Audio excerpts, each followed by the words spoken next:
boy love. People love it, people hate it. I'm in the kind that's like, it doesn't really matter to me. And it just happens to be the month of June when I'm recording this. Happy Pride Month, everyone, by the way. It just happens to have it. I actually had this done since, like, May. Like, that. Trust me, I had this done. So anyway, let's get into this. It's called Amachin Wa Jishou. As always, I will do a brief overview. Then I will do a in-depth, which I'll post the time codes, and then we'll talk about the art and wrap it up. So let's get into it. Tatsumi enters high school with his childhood friend Amasawa Kokoro, aka Amachin, who is an extremely feminine-looking, trouser-wearing boy that likes to mess with people's expectations of gender. So this follows these two going through, and people misconstruing Amachin as a girl. And everything, you know, everyone falls in love with him, then they find out, and then they start questioning their sexuality, and then, you know, you also see the strength and the bond between Tatsumi and Amachin. So these follow these two throughout their misadventures of starting high school, getting to know everyone around them, making people question their sexuality, maybe some people coming out and feeling like they realize that they have a feminine side that they can endorse, and you know, and Amachin takes the barrier of and expectations of what a male's supposed to look like and blows it through the water. He also has a very excessive and expressive catchphrase when it comes to Tatsumi about making him hard whenever he's doing something with the man. But essentially, you see that Amachin has this huge crush on the man, and Tatsumi kind of just like, yeah, whatever, we're childhood friends. And as it progresses, you see him slowly whittling away towards it, which is kind of interesting, because most of the time I've seen stuff where it's just, they don't acknowledge it or they choose to ignore it until the very end of the book, and then but this actually just keeps on going through, and you see Tatsumi starting to work his way, show his protective side towards Amachin, and everyone else in the class is like they should be together, and it just goes through the whole thing. So the first volume basically consists of them and their hijinks from the first day of school to males asking Tatsumi if it's, you know, is that really a guy? And then going to do sports, you know, stuff during class, like gym, basketball, where you find out Amachin's actually very athletic and very studious and, like, very smart and very well-rounded. A jack of all trades, per se. But yeah, so it basically, if those pictures weren't enough to give you an insight of that, I mean, it's hard for me to not spoil a lot of it before going in, but basically it's a BL that slowly builds up to possibly a relationship. I'm like 30 something chapters in and they haven't really done anything. There was a confession scene at some point, but we're not here to talk about that. So if you're ready for me to go in detail, here's the time code here. You want to go and take a look at the art and when I talk about the art. But if you want to know more in depth about the first volume that might get you interested, take a listen. So like I said, here's the time code here and let's get to it. So keep in mind, this does not have a physical copy yet. This is all online. It's in English at the time of this recording. You know, it's translated into English at the time of this recording, no physical copy. But the relationship, like I said, it started off one-sided, with Amachin having the world's biggest crush on Tatsumi. Ever since they were little, it's just worked its way up. And well, like I said, Amachin's very famous catchphrase, whatever he does, or Tatsumi looking at me, blank, or whatever, blank makes me so hard. And at a point, it literally starts rubbing off on the classmates.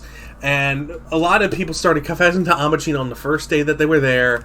And people going to Tatsumi trying to be, you know, like, well, why do you get to be the chosen one? Blah, blah, blah, blah, blah, blah, blah. So in the first first couple of chapters, they, like I said, they go through the basketball stuff where they're actually playing basketball. People don't believe that, you know, such a feminine-looking boy would be actually very competitive and very sporty.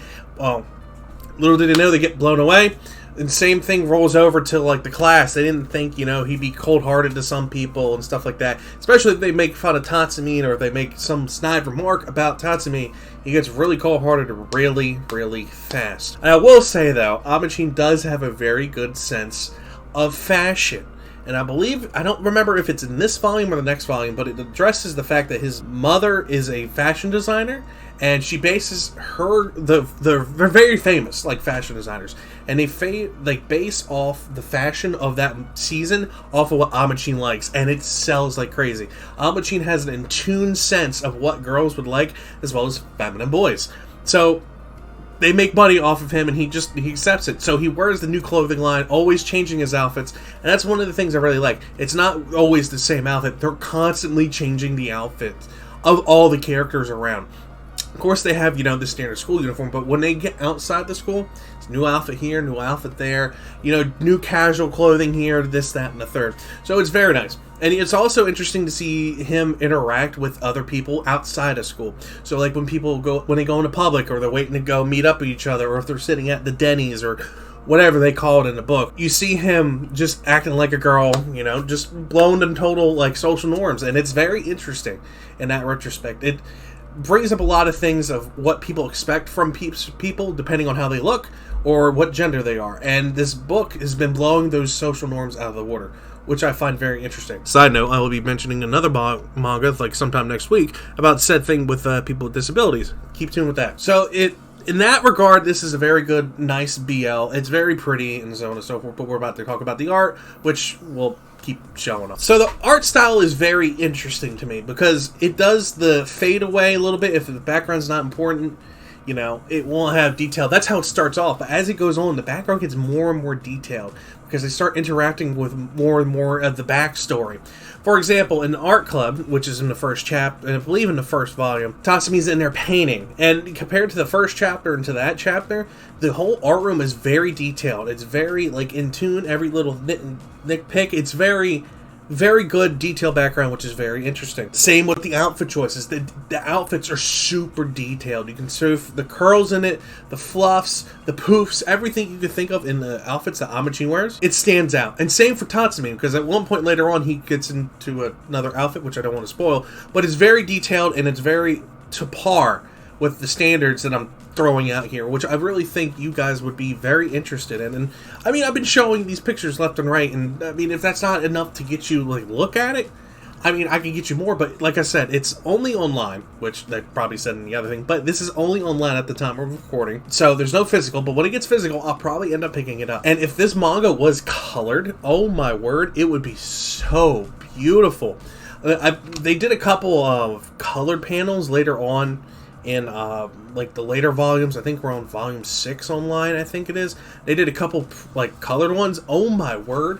And then like the cover arts, I'll show some cover arts. It's just very beautiful, and the color palettes are very it's so good with the color palettes. Overall, for BL, I'm starting getting into reading some BL. I'm reading everything at this point, and I mean, I'll show you the manga collection in another video if you guys want to see an updated one, because now I'm starting to stack them everywhere I can get them. Like, I have a stack right here of like 6 or 7 I need to continue to read. I got like 5 in my work bag I need to read, and I got like a bunch of new ones I want to get. Like, it's just all over the place, and I'm trying.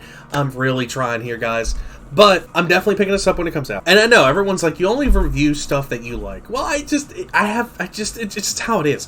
I mean, I have some stuff, like Gakko and Pulezzi was another one that I have. It was only 2 volumes, but I didn't really like it.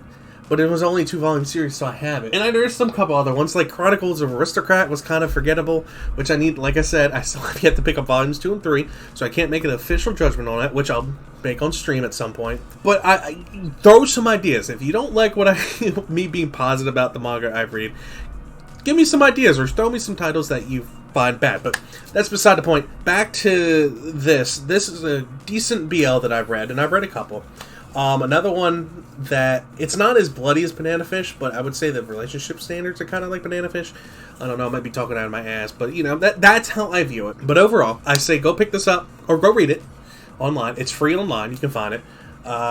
It's very, it's very funny. It makes me laugh a lot, because like I said, it breaks the social norms, and it builds up like these aspects, and like there's some people that go on like tyrants, and are like, oh well, you know, people like, and then basically I'm just like, and that's what you think, but in reality you don't have to.